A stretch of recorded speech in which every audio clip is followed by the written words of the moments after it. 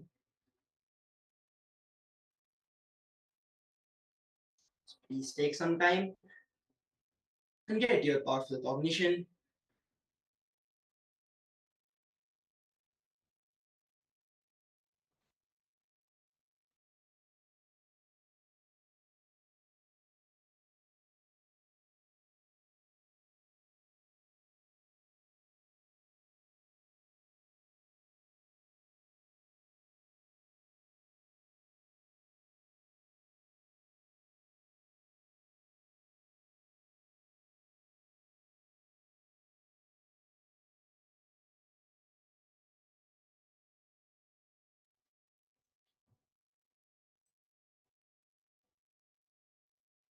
Yes, let us now start the power manifestation.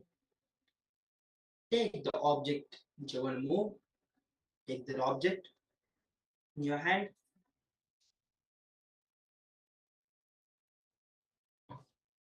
It can be either a coconut or any fruit. It's okay.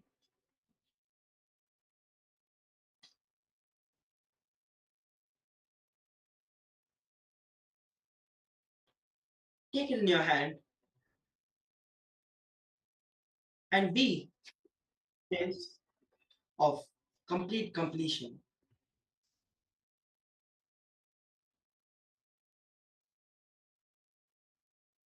And visualize you are Paramashiva and command the object to move.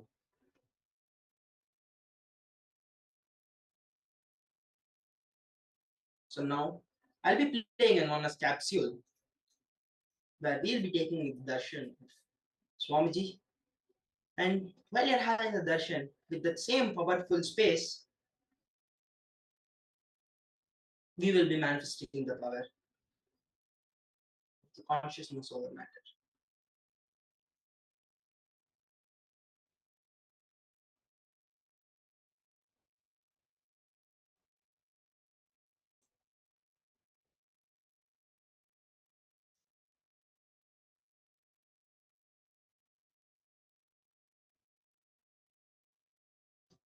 Paramashivoham Om Nithyananda Paramashivoham.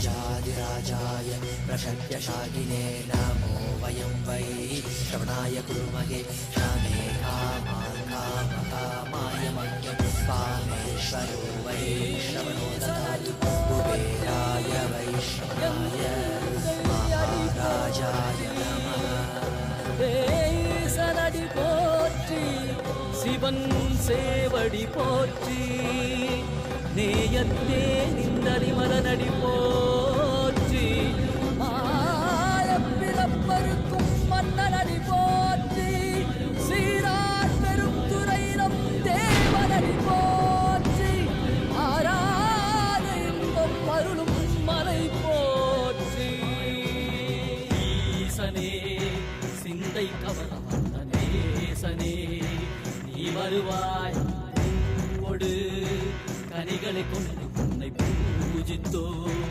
அருள் தருவாய் கலி என்னும் கடலினில் மூழ்கிட்டேயும் இனி கரம் தந்து காத்திட்டு கருணை பொய்கையில் அலர்ந்திட்ட அலவத்வம் போல உன் திருவடியில் வாழ்ந்திட நிற்கிறேன் வாராய் அருணாச்சலனே நீ வாராய் அகண்ட ஜோதியனே வாராய் அல்லல் நீக்கிடவே வாராய் அகிலம் போற்றுகின்ற ஈசனே சிந்தை கவர்ந்த நேசனே நேசனே நீ வருவாய் ஒடு கனிகளை கொண்டு பூஜித்தோ அருள் தருவாய்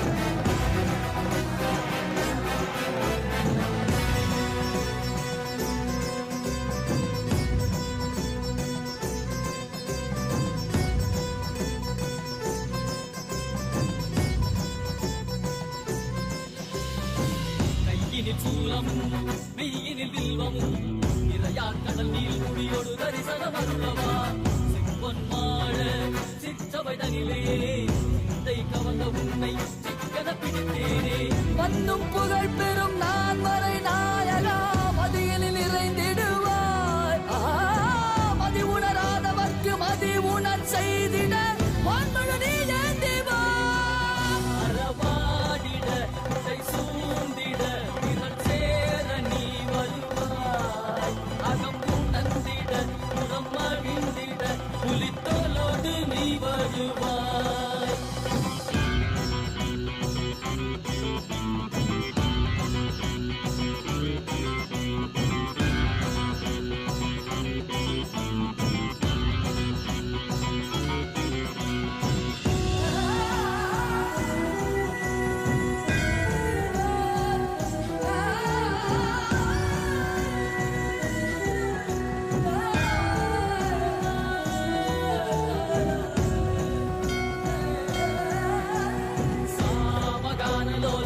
विमुक्ति कारणे नादिकेश दिव्य ब्रह्मरूपने मीनाक्षि शक्ति सहित सुन्दरेशने अण्णामलै उदित नित्यनन्दने चित्त अचित्तெல்லாம் முன்னாலே இயக்கும் முன்னாலே உந்தன் கண்ணாலே சிகையில் அணிந்திட்ட மதியாலே மதியின் மொழியாலே தெளிந்திடும் வழியாலே ஜீவன் முக்தி பெற விழைந்தோமே திருவடியை தொழுதோமே வேள்வியாகினாய் கேள்வியாகினாய் கேள்வி காண பதிலுமாகினாய் ஒளியாகினாய் உலகுமாகினாய் அதுமாகி அருள்படை தரு கர்ம வினைகள் தீர்க்கும் காசிநாதனே எங்கள் கர்மம் போக்கி எம்மையாளும் நேசனே ஏகாந்தமாக ஏக பாதம் தூக்கியே மரியாதை காக்க வேண்டும் நித்யநந்தனே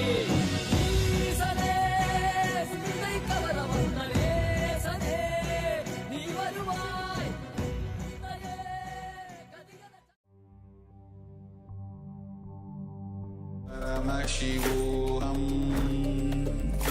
Om Nithyananda Paramashivoham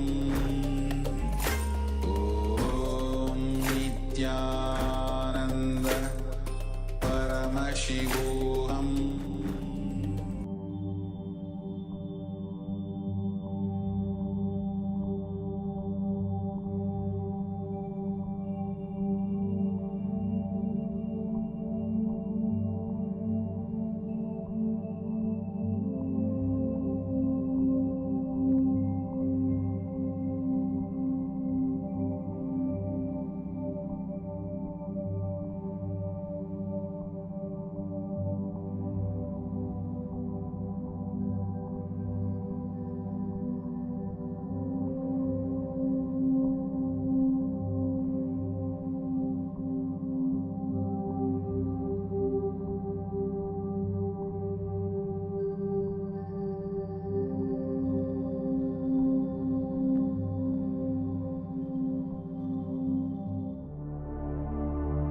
மண்ணே மாமலையே மணியே மாணிக்கமே மரகதமே வைரமே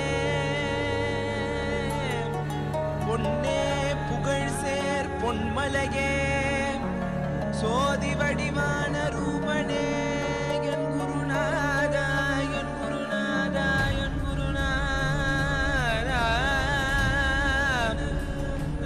ஞானக்கடல் நீங்கி கணக்கு ஆத்ம ஞானம் அளிப்பாய் குருநாதா நித்யானந்தா ஆத்ம ஞானம் அளிப்பாய் நித்யா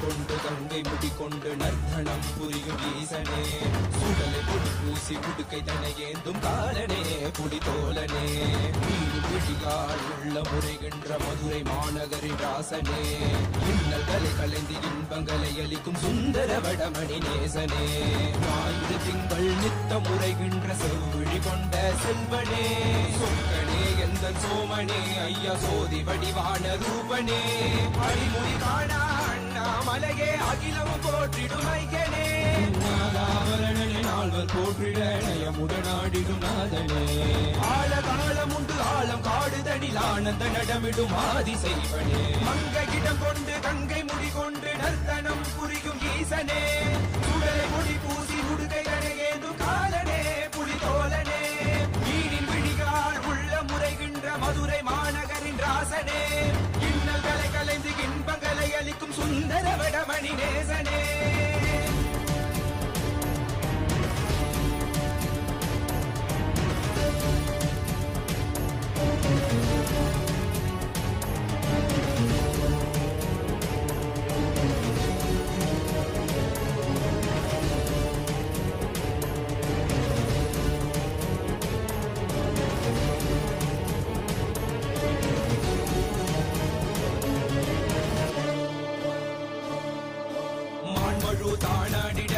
மங்கையவளிடம் கொண்டு நீயாடி வாடியாட்டு இருவினைகள் தீர்த்தருளவே நித்யனே இடவத்தின் மேலேறிவா என்றென்றும் ஈசனை தானாடிட புவிதனில் சுந்தரனை நீயாடிவா தினமும் நீ விசும்பு தந்தருளவே நேசனே விமலனே நீயாடிவா இமையோர்கள் இன்னலை கலந்திடும் தேவா தேவாதி தேவா சதா சிவா பாபா குருவாக வந்து திருவருள் புரிவாய் நித்யானந்தனே முக்தி தரவாவா பிறவியில் உரைகின்ற பிரமணே நீயாடிவா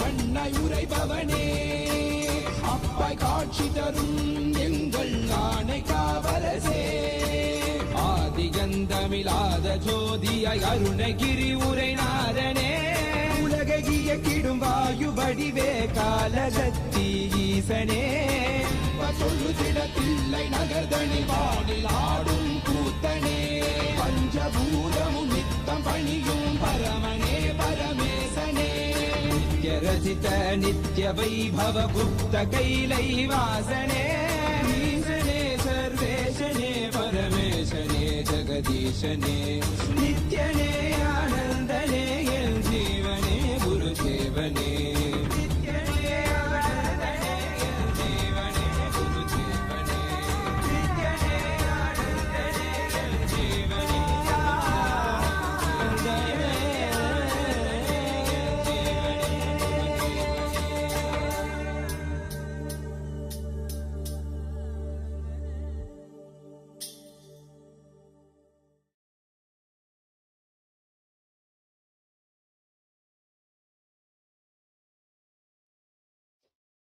Yes.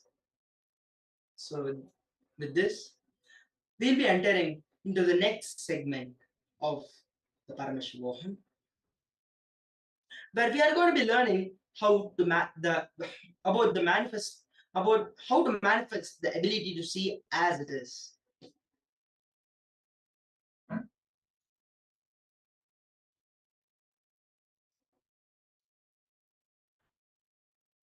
So how can it deny suffering by knowing the reality?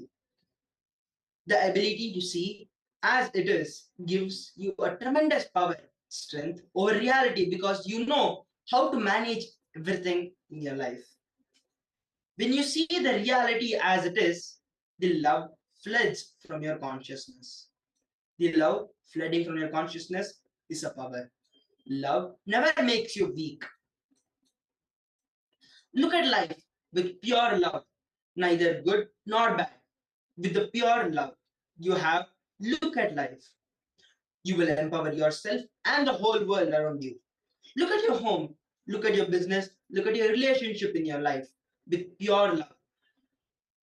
Not as good, not as bad. Do not brand anything. Look at the life with only pure love. You will empower yourself and empower others with your pure love. Guru Bhakti empowers you, not just because of the bhakti you feel towards the Guru, but the love Guru feels towards you. When you wake up from a nightmare, you always feel bad for suffering those few seconds or minutes, the nightmare, instead of celebrating you're free from it. In reality, delusion itself is because of your non-involvement, inactivity, and withdrawal from life. When an elephant sleeps, even a wolf and fox will try to bite his leg. Listen, when an elephant sleeps, wolf, fox will try to bite him in his leg. When a lion is fast asleep, even wolves and foxes will try to eat the leftover meat. Listen carefully. Because the lion is sleeping, the wolves and fox get the courage to come near the lion and try to eat the leftover meat. Because the elephant is sleeping, the wolves and fox will try to come and bite the leg and the feet of the elephant and try to take a bite. Because you're not involved with yourself, you're not involved with your life. Your delusion is invited upon you. Your delusion is trying to take over you. Why you have nightmares? Because you fall into the lower conscious identities. Your decision to fall into the lower conscious identities naturally invites nightmares inside you. Your decision to wake up to the higher identity not only will throw away the nightmare, it can throw away all your delusions and illusions you have in your life.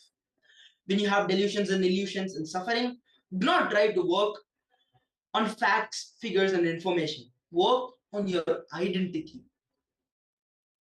If you're having a nightmare, a tiger chasing you, you're about to fall from a cliff below a lake filled with crocodiles. Too many poisonous snakes. Don't try to get a gun and don't try to kill all the animals. Don't work with the scene. Work with yourself. It's simple.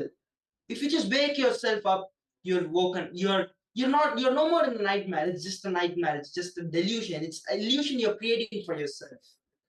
Working on your conscious reality will wake up your conscious sovereignty in you. That will solve millions of problems you're facing in your day-to-day life in every practical and strategic way. Understand, whatever is happening in the Brahmanda, the macrocosm, is happening in you, Pindanda, in the microcosm. So don't worry about the delusions. Don't be powerless about it. Don't try to work with the facts and figures externally.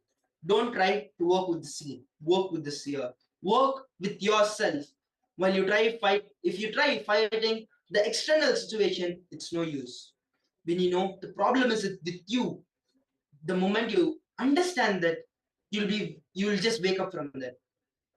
If you're having a nightmare where a tiger is chasing you, and if you expect your friend to give you a gun, then you're just going to shoot all around everyone else who is there around you, who's sleeping next to you, who is there in the room. You're just going to be shooting them because the situation is not external, the situation is internal.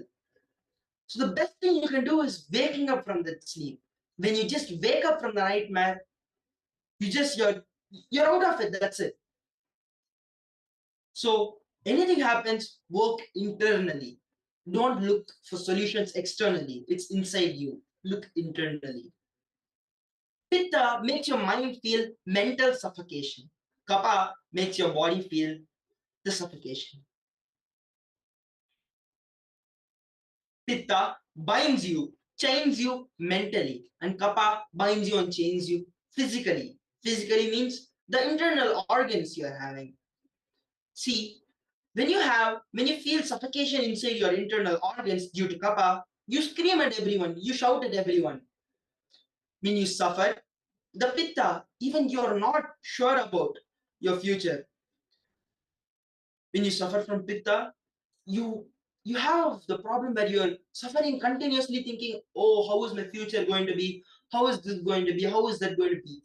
You lose your self-confidence. Your pitta is responsible for making you doubt about yourself, about making you doubt about your future.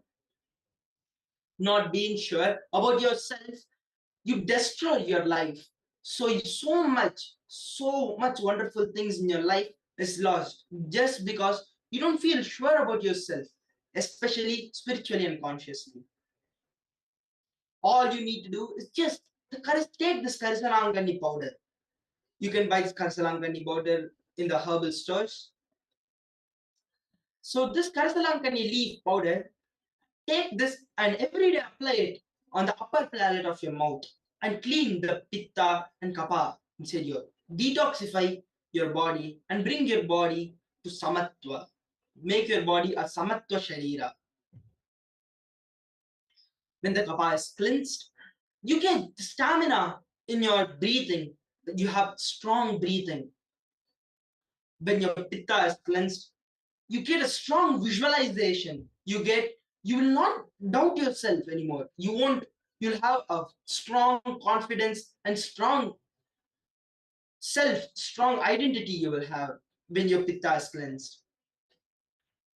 Sometimes people tell Swamiji, I can't handle, I don't know how to care about myself. I don't know how to care with my life. I feel like I have a mental breakdown. This problem is just because of pitta. When you apply the Karsalankani in the upper palate of your mouth, that completely cleanses the pitta you have in your body. You'll have so much confidence about yourself. You'll feel so much confident the way you live, the way you present yourself, the way you feel about yourself. See, this extremely selfish, violent, strategic mind may brainwash you that it is very useful for you and can bring a lot of benefits in your life. But it takes away your very peace by making you doubt yourself. And that destroys your confidence on yourself. Keeping the kapha and pitta balanced will make you always take very sweet and beautiful decisions in your life. Pitta and kapha in the body is responsible for the tiredness you feel. So now we'll be doing a small exercise where you are going to be catching 20 situations. You will start liberating yourself from your delusions. Your delusion is nothing but a part of you, which you did not attend for quite a long time. So catch 20 situations where you did not attend to yourself, where you did not give that much importance to yourself. Find out 20 incidents and write them down. Again, find out 20 incidents which you left yourself, where you did not care about yourself. Write them down.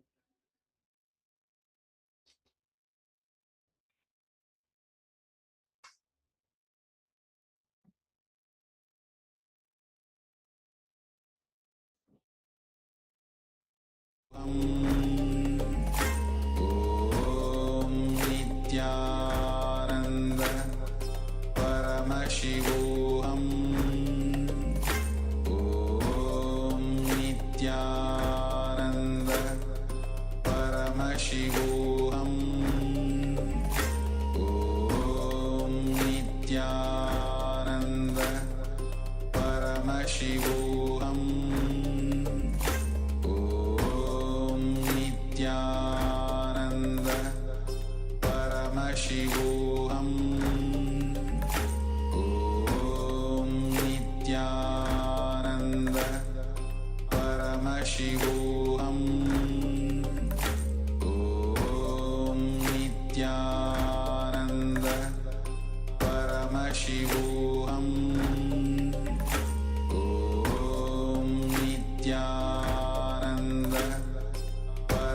Paramashivoham Om Nithyananda Paramashivoham Om Nithyananda Paramashivoham Om Nithyananda Paramashivoham Om Nithyananda Paramashivoham Om Nithyananda Paramashivoham Om Nithyananda Paramashivoham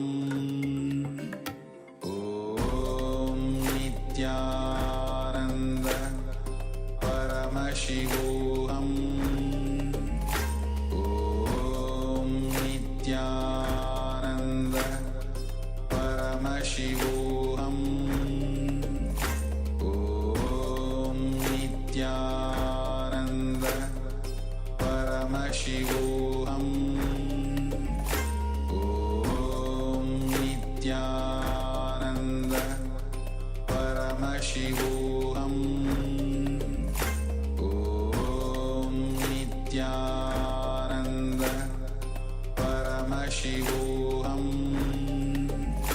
Om Nithyananda Paramashivoham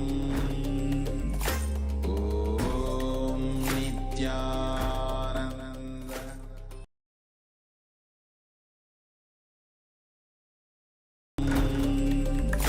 Om Nithyananda Paramashivoham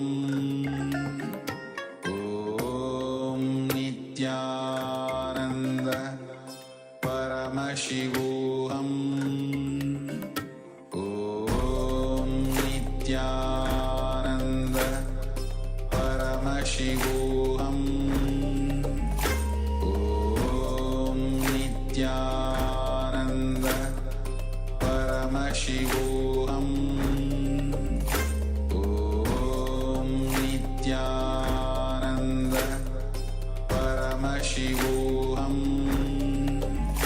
Om Nithyananda Paramashivoham Om Paramashivoham Om Nithyananda Paramashivoham Om Nithyananda Paramashivoham Om Nithyananda Paramashivoham Om Nithyananda Paramashivoham Om Nithyananda Paramashivoham Om Nithyananda Paramashivoham Om Nithyananda Paramashivoham Om Nithyananda Paramashivoham. Find out 20 situations where you not give attention to yourself, when your body asked you for attention, when you felt you neglected yourself. It doesn't need to be only your body, it can be anything where you just neglected yourself. Write down 20 situations like that. Paramashivoham Om Nithyananda Paramashivoham Om Nithyananda Paramashivoham Om